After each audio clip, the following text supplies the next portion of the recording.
At that time, Jesus went on the Sabbath day through the grain fields.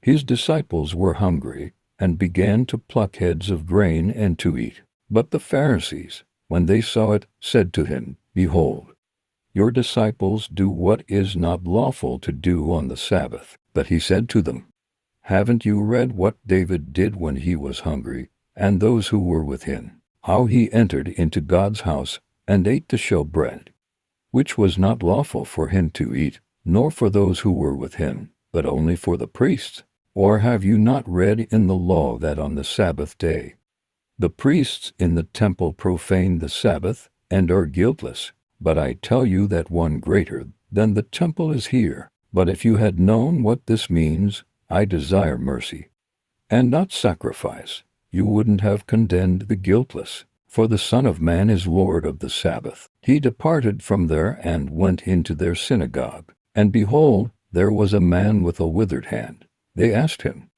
"Is it lawful to heal on the Sabbath day?" so that they might accuse him. He said to them, "What man is there among you who has one sheep? And if this one falls into a pit on the Sabbath day, won't he grab onto it and lift it out? Of how much more value then is a man than a sheep? Therefore, it is lawful to do good on the Sabbath day." Then he told the man, "Stretch out your hand." He stretched it out, and it was restored whole, just like the other. But the Pharisees went out and conspired against him, how they might destroy him. Jesus, perceiving that, withdrew from there. Great multitudes followed him, and he healed them all, and commanded them that they should not make him known, that it might be fulfilled which was spoken through Isaiah the prophet, saying, "Behold, my servant whom I have chosen, my beloved in whom my soul is well pleased. I will put my spirit on him. He will proclaim justice to the nations. He will not strive, nor shout, neither will anyone hear his voice in the streets. He won't break a bruised reed. He won't quench a smoking flax, until he leads justice to victory. In his name, the nations will hope." Then one possessed by a demon, blind and mute, was brought to him, and he healed him, so that the blind and mute man both spoke and saw. All the multitudes were amazed and said, "Can this be the Son of David?" But when the Pharisees heard it, they said, "This man does not cast out demons except by Beelzebul, the prince of the demons."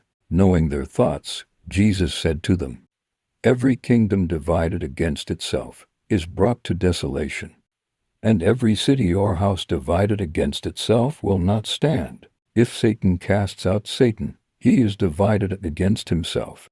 How then will his kingdom stand? If I by Beelzebul cast out demons, by whom do your children cast them out? Therefore they will be your judges. But if I by the Spirit of God cast out demons, then God's kingdom has come upon you. Or how can one enter into the house of the strong man and plunder his goods, unless he first bind the strong man? Then he will plunder his house. He who is not with me is against me, and he who doesn't gather with me scatters. Therefore, I tell you, every sin and blasphemy will be forgiven men, but the blasphemy against the Spirit will not be forgiven men. Whoever speaks a word against the Son of Man, it will be forgiven him.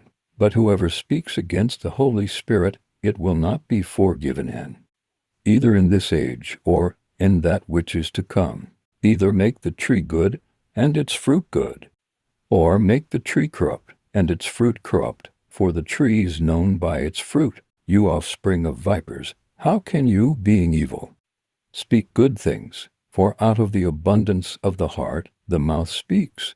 The good man out of his good treasure brings out good things, and the evil man out of his evil treasure brings out evil things.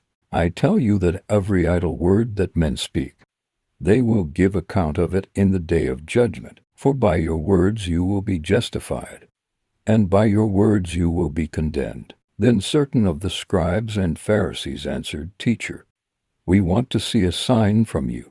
But he answered them, "An evil and adulterous generation seeks after a sign, but no sign will be given to it but the sign of Jonah the prophet. For as Jonah was 3 days and 3 nights in the belly of the huge fish, so will the Son of Man be 3 days and 3 nights in the heart of the earth. The men of Nineveh will stand up in the judgment with this generation, and will condemn it, for they repented at the preaching of Jonah, and behold, someone greater than Jonah is here.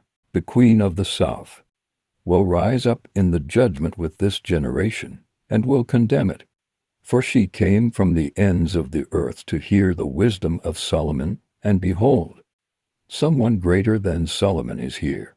When an unclean spirit has gone out of a man, he passes through waterless places seeking rest, and doesn't find it. Then he says, I will return into my house from which I came. And when he has come back, he finds it empty, swept, and put in order. Then he goes and takes with himself 7 other spirits more evil than he is, and they enter in and dwell there. The last state of that man becomes worse than the first. Even so will it be also to this evil generation.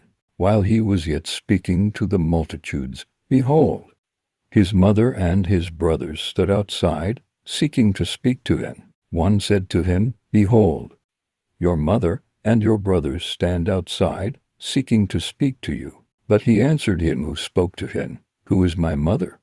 Who are my brothers? He stretched out his hand toward his disciples, and said, Behold, my mother and my brothers, for whoever does the will of my Father who is in heaven, he is my brother, and sister, and mother. Thank you for watching. Please like, subscribe, hit the bell and share.